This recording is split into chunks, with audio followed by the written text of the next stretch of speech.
Celtics trying to even this thing up. Jason Tatum looking to play hero, down one, trying to take it to the rack, but Mikal Bridges, second straight game with a game-sealing steal. And that will do it for Boston as they go down 91-90 to the Knicks. Knicks go up 2-0 on the road, taking this one to TD Garden, stealing this one.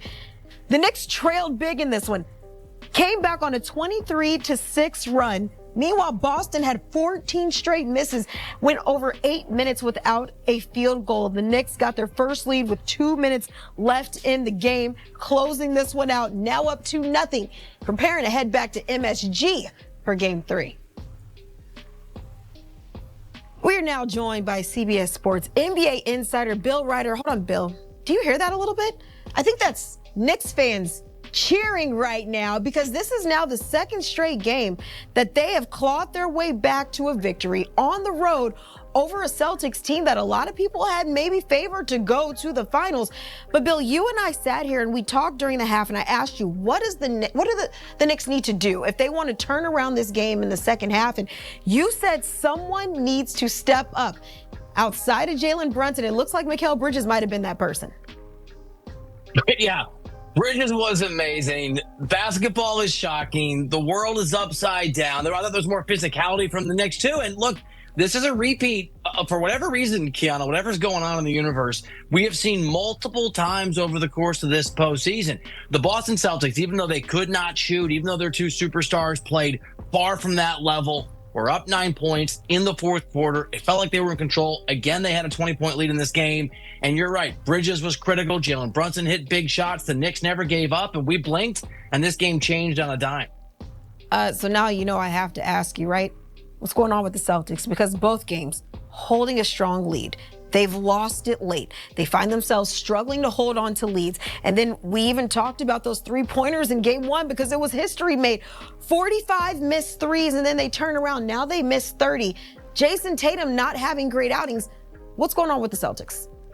Yeah, I think you can boil it down to two things that Boston does, or two realities of Boston that is playing with fire, Kiana. I think they can withstand getting burned in one instance. They can't withstand being burned in both. And that is, well, you just noted, Jason Tatum has been unreliable, at least in terms of his efficiency. He's not shot well in the playoffs. Hasn't shot well in this postseason in either series. Didn't shoot well in the postseason last year when the Celtics won that NBA championship. And also that three-point shooting. And we know that Joe Mazzulla Ball, head coach of the Celtics, they shot a record number of three-point shots in the regular season, 48 per game. That means you're going to have these moments where you shoot a lot and you miss a lot. We saw them take 60 shots and miss, 75% of them. That's astounding in game one. They didn't take as many in this game. They took 40. They still missed 75% of them. They only hit 25% of their threes. So when your star player isn't playing well, and Jaylen Brown, again, was not able to bail him out. Brown and Tatum, a combined 13 of 42, almost an identical line that they had in game one. They were 1 for 9 in the fourth quarter. When those guys aren't playing well, when Brown doesn't bail out Tatum, when you're taking a lot of threes, Kiana, and you're barely making any of them, that is a recipe for the kind of disaster Boston now finds themselves in. Okay, so when I go back to game one, and I don't want Knicks fans coming after me and attacking me, but I felt like that game, it was more so Boston beating themselves rather than the Knicks beating the Celtics. How would you phrase game two? Yes, and yes, it's both. So it's there. You can look at it both ways. The Boston Celtics gave away 2 basketball games. They played atrociously on offense. They could not shoot. And not just Jason Tatum, both of their stars, Jason Tatum and Jaylen Brown, have been awful. I'll say it again, 1 for 9 in the fourth quarter as that lead dissipated. So you can definitely put a lot of the onus on Boston in the way that they did not perform. But you have to have a team take advantage of that. I mean, this was still a big lead for the Celtics. They still outplayed the Knicks in the first half. And we talked about the fact that Boston was up 16 at one point toward the end of that first half, Kiana, and the Knicks were able to cut it to 9.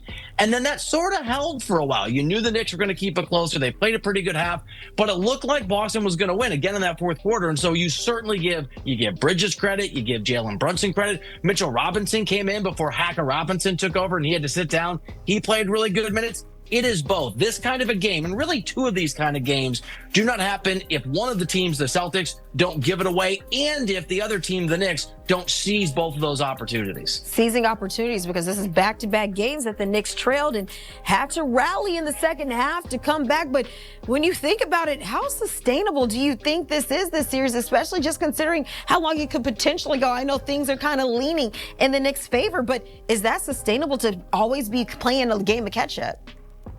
It's not, but the thing is, like, the Knicks didn't shoot well in this game. They didn't hit a lot of their three-point shots. They got that percentage up by the end of the game. I think they got to around 30%, but they were right at 24, 25% at halftime. So, yes, there is, I think, again, everything's upside down, Kiana, so everything I say feels sort of hedged with, this is the craziest playoffs I can remember in my life, in my career, in my fandom.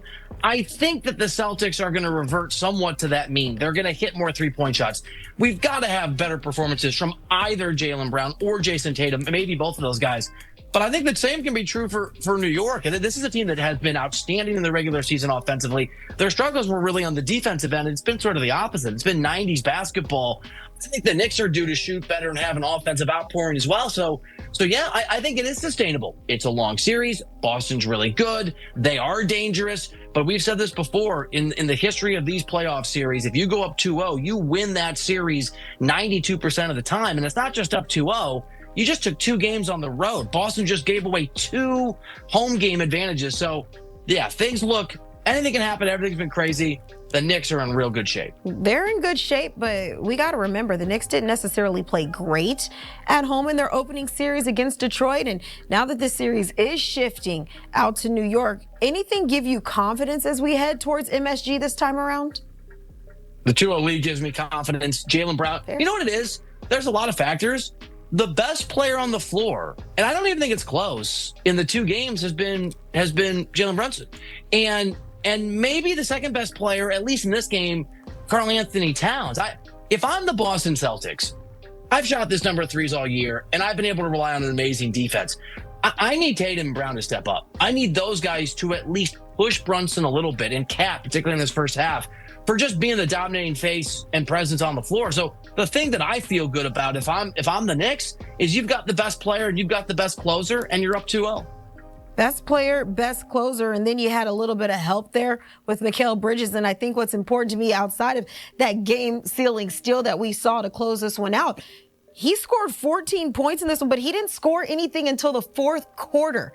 How clutch was he coming up at the right time? Yeah, Mr. Clutch. And the thing is, it's almost become inevitable if it's a close game. You get this feeling that he's just going to get it done and he's going to hit the shots. And he did. He hit a huge 3. He had a huge fadeaway. I mean, this is a team made of guys who win.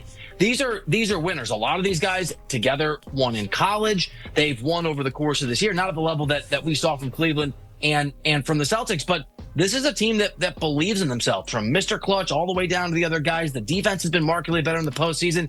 This Knicks team, and it surprised me, and it certainly surprised in Boston, they have really turned it on at the right time of the year. You got to believe in yourselves if you can go on the road against a 2 seed that a lot of people had a lot of confidence in, and you're still 2 on the road, you're heading home. You got to be feeling good. Bill Ryder, feeling great having you here. Thanks so much. That's right, New York now. Heading to Madison Square Garden to host the Celtics. What's your favorite team?